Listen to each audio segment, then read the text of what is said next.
Hello, everyone. The story of Russia's losses around Ukrainian east, particularly around Avdiivka, continues. It's now pretty much everywhere. Kiev authorities have been saying that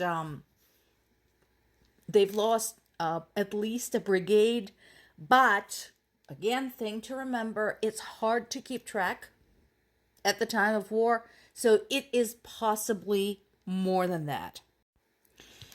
Of course, in their typical fashion, they can't live like human beings themselves and they won't let other countries live like human beings. So while Russians are sustaining huge losses in that area, they basically continue their campaign of terror and destruction.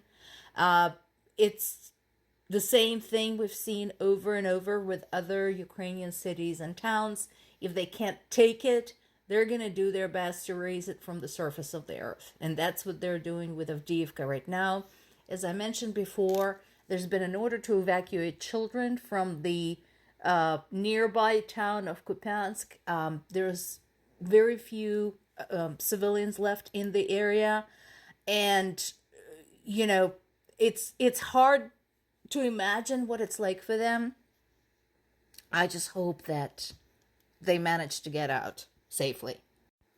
This is another story that now made it outside of just Ukrainian and European sources and into the American sources. This is from CNN. If you recall, there was a story about this in Washington Post yesterday, so now it's onto the big networks talking about Russians executing their own soldiers who are refusing to fight.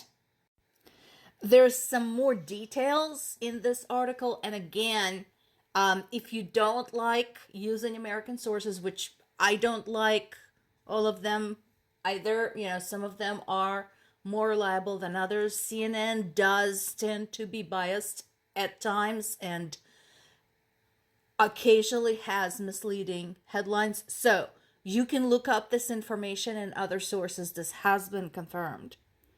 And so not only it's just in writing, but as I mentioned yesterday, there is no drone footage showing this happening. Russian soldiers executing other soldiers, commanders threatening soldiers, etc.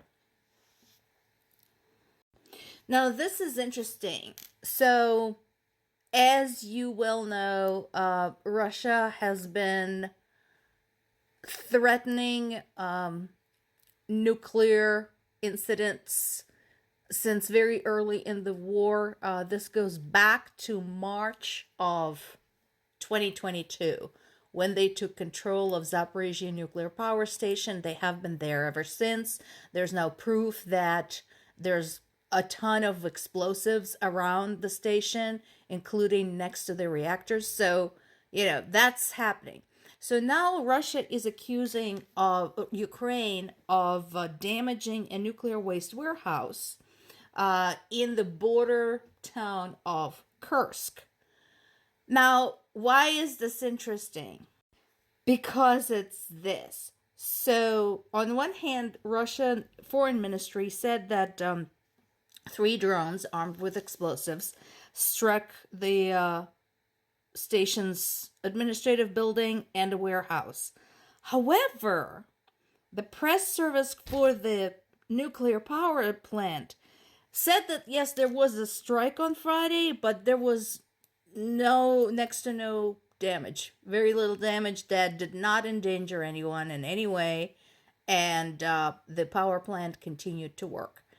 Now, there's a lot to unpack there. I mean, first of all, the obvious, Russian Foreign Ministry is lying, as per usual, in attempts, no doubt, to justify their own nuclear terrorism on Ukrainian territory, namely, keeping hostage the nuclear power station in the Zaporizhzhia region and the recent strike that has been confirmed against nuclear power station in Khmelnytsk.